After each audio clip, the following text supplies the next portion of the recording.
여러분 안녕하세요. 손호라인입니다. 갑상선 결절의 진단 마지막 강의 시작해 보도록 하겠습니다. 네, 이번 시간에 보실 내용은 갑상선 결절 진단에 있어서 몰레큘러 다이그노스틱 테스트와 관련된 부분인데요. 우선 이게 어떤 검사인지 그림으로 먼저 설명을 드려보도록 하겠습니다. 그림을 보시면 이런 식으로 환자에게서 얻은 조직 샘플 또는 혈액 샘플을 분석을 해서 단백 성분을 분석하고 또는 유전자 DNA를 분석해서 질병을 진단하는 방법이에요. 그래서 이 부분 또한 워낙 전문적인 내용이기 때문에 디테일하게 어떤 원리로 돌아가는지 이 부분까지는 크게 아실 필요는 없을 것으로 생각이 되고요. 이런 검사를 통해서 갑상선 결절을 진단하는 데 활용할 수 있다, 이 부분 정도까지만 이해하셔도 관계는 없겠습니다. 그래서 거기에 대한 설명인데요. 그러면 어떠한 경우에 이 검사를 리커멘드 하게 되는지 그 부분 위주로 보도록 하겠습니다. 내용을 보시면 이 검사 테스트에 관련된 항목 중에서 폴리큘러 패턴이 나왔을 때 갑상선 결절에서 여기 있는 검사가 진행될 수 있다라고 설명을 하고 있어요. 폴리큘러 패턴은 크게 네 가지로 나눠볼 수가 있는데, 첫 번째로는 하이퍼플라스틱 아데노마토이드 노들 형태이고요. 두 번째로는 폴리큘러 아데노마입니다. 이 두 가지는 대표적인 양성의 형태라고 볼 수가 있겠는데요. 그 다음으로 폴리큘러 칼시노마, 폴리큘러 베리언트 오브 파필러리 칼시노마, 이 두 가지는 악성으로 볼 수가 있어요.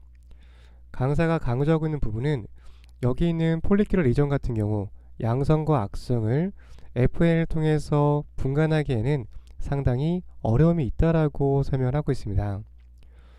그렇기 때문에 여기 있는 것을 이 검사 이용하게 되는 것은 폴리큘러 리전의 악성 여부를 판단할 때 리커멘드 할 수 있다라고 보시면 될 것 같아요.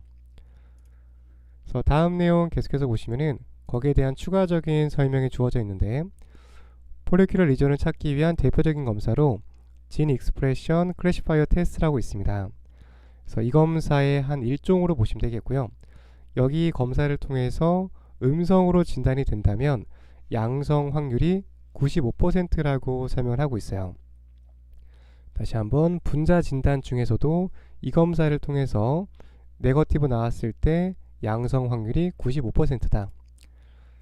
그 다음 내용 보시면은 이제 온코진 아날리시스 테스트라고 해서 마찬가지로 같은 맥락으로 보시면 되겠는데요. 이 검사에서 양성으로 진단이 된다면 이것은 악성의 가능성을 나타내는 지표를 활용할 수 있다, 이렇게 설명을 하고 있습니다. 그래서 여기 해당되는 검사 두 가지를 소개하면서 이 검사를 통해서 우리는 폴리큘러 리전의 악성 여부를 판단하는 데 활용할 수 있다, 이렇게 정리를 좀 해보시면 되겠습니다.